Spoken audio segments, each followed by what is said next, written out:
everybody, and welcome back from another video. In today's video, we are opening up door number 18 for the LEGO Star Wars Advent Calendar.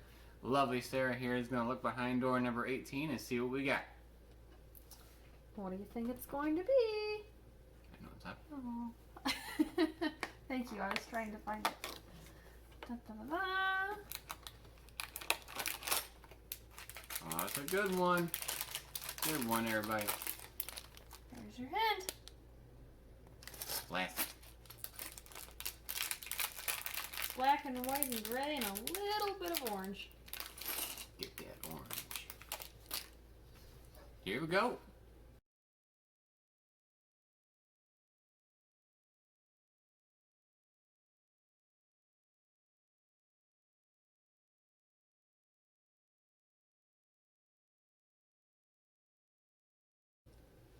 We got it.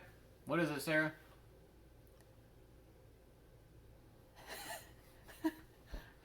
Wah, wah, wah. It's a snow speeder. I don't remember.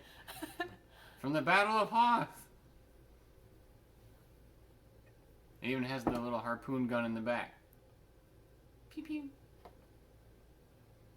That was day number 18 for you. Make sure to turn on notifications. That way you are alerted when day number 19 drops. And then if you haven't already, please subscribe to the channel. Drop us a like if you like the video. And drop us a comment letting us know what you think is behind door number 19. And then as always, everybody, thank you for watching. We'll see you next time.